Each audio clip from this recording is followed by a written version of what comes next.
ఒరే ఫణి, ఇట్రా.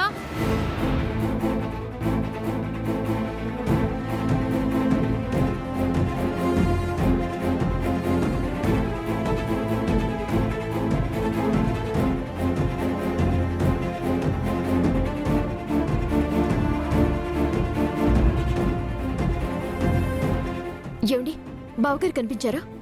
లేదు గాయత్రి, ఎక్కడ కనిపించలేదు. సరే పదని పూజ చేద్దాం. పదమ్మా.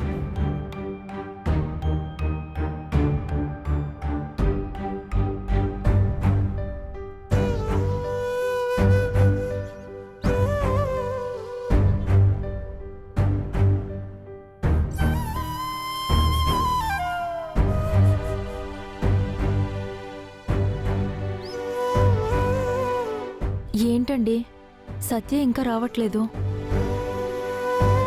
ఒకసారి సత్యకు ఫోన్ చేయనందిని. ఫోన్ ఒకసారి ఇవ్వండి.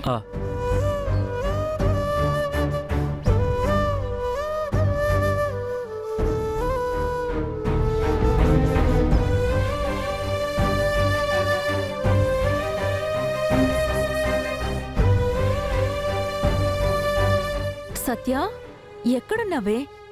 అక్క, నువ్వెక్కడున్నావక్క? నేను మీ బావ గుడికి వచ్చేసామే. నీకోసమే ఇందాకటి నుంచి ఎదురు చూస్తున్నాం.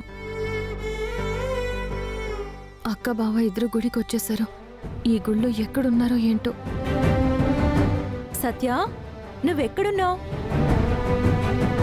శివపార్వతుల పూజ చేస్తే మంచిదని చెప్పావు కదా, త్వరగా రా. హాస్పిటల్లో రాఖీకి తోడుగా ఎవరూ లేరు. సరే అక్క, నేను వస్తున్నాను. ఎంతసేపు పడుతుంది నీకు? ఇప్పుడే వస్తున్నానక్క.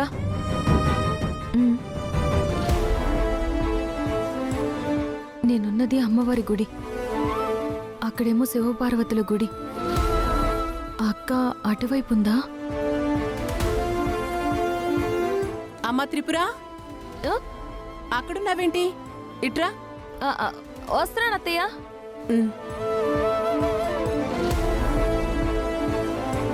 నమస్కారం యశోదమ్మ గారు. నమస్కారం పంతులు గారు. పంతులు గారు, తను నా చిన్న కోడలు, పేరు గాయత్రి. మీ దగ్గరికి చాముండేశ్వరీదేవి పూజ చేయించుకోవడానికి వచ్చాం. శుభం అమ్మా, పూజ దివ్యంగా జరిపిస్తాను. అక్క, వచ్చేసావా సత్య? పద, పంతులు గారి దగ్గరికి వెళ్ళి ఆ శివపార్వతుల పూజ మొదలు పెడదాం. అలాగే అక్క, పద.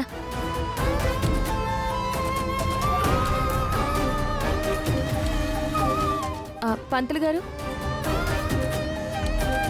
చెప్పండి అమ్మా. మా అక్క బావ కాపురం బాగుండాలని శివపార్వతులు పూజ చేద్దాం అనుకుంటున్నాం.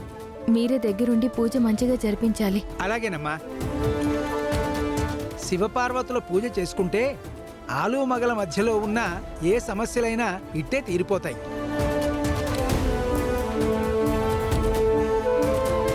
భార్యాభర్తల బంధం దృఢంగా మారి జన్మజన్మల సంబంధంగా మారిపోతుంది. సరేనమ్మా, నేను వెళ్ళి ఆ పూజా సామగ్రిని ఏర్పాటు చేసుకుంటాను. ఆ తర్వాత అలాగే మీరు రండి. పంతులు గారు.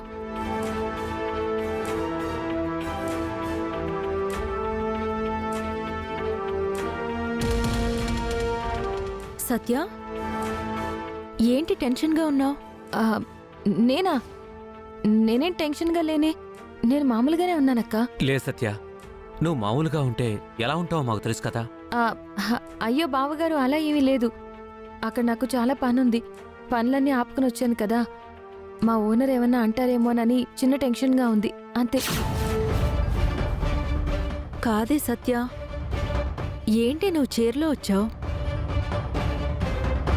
నీ డ్రెస్సు, నీ కట్టుబొట్టు వేరు కదా. ఆ, ఆ, అది అక్క, ఆ, అదే మీతో పూజ చేయించడానికి గుడికి వస్తున్నాను కదా. గుడికి వచ్చినప్పుడు సాంప్రదాయంగా రావాలని ఇలా చీర కట్టుకుని వచ్చాను అంతే. అమ్మా, ఉమ్, పూజలో కూర్చునే ముందు నవగ్రహాల దగ్గర ప్రదక్షిణలు చేసి రండి. అలాగే పంతులు గారు. అక్క, అమ్మా, చాముండేశ్వరి దేవి పూజలో కూర్చునే ముందు మీ చిన్న కోడలు గారు పసుపు నీళ్లతో ఒళ్ళంతా తడిసిపోయేలా శుద్ధి చేసుకుని వచ్చి పూజలో కూర్చోవాలమ్మా. అలాగే పంతులు గారు. అటువైపుకు వెళ్తే పసుపు నీళ్లు ఉంటాయి. అక్కేది ఆ, ఇప్పుడే అటువైపు వెళ్ళింది. అటువైపు వెళ్ళిందా? పోనీ నీకు తోడుగా ఊర్వశిని తీసుకెళ్ళమ్మా. అక్కర్లేదులేండి అత్తయ్య, నేనే వెళ్ళొస్తాను.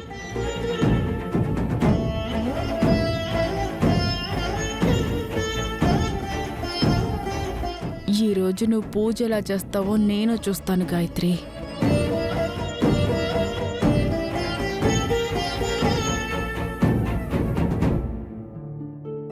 అక్క, నువ్వు వెళ్ళి ప్రదక్షిణలు చేసిరా.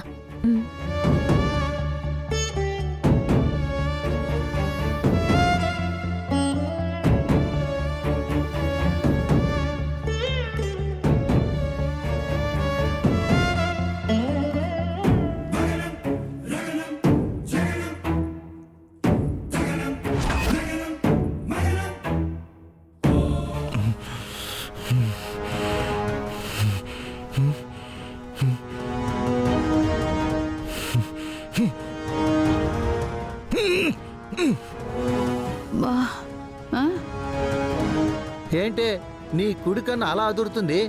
అదే నాకు అర్థం కావటం లేదు బుసు.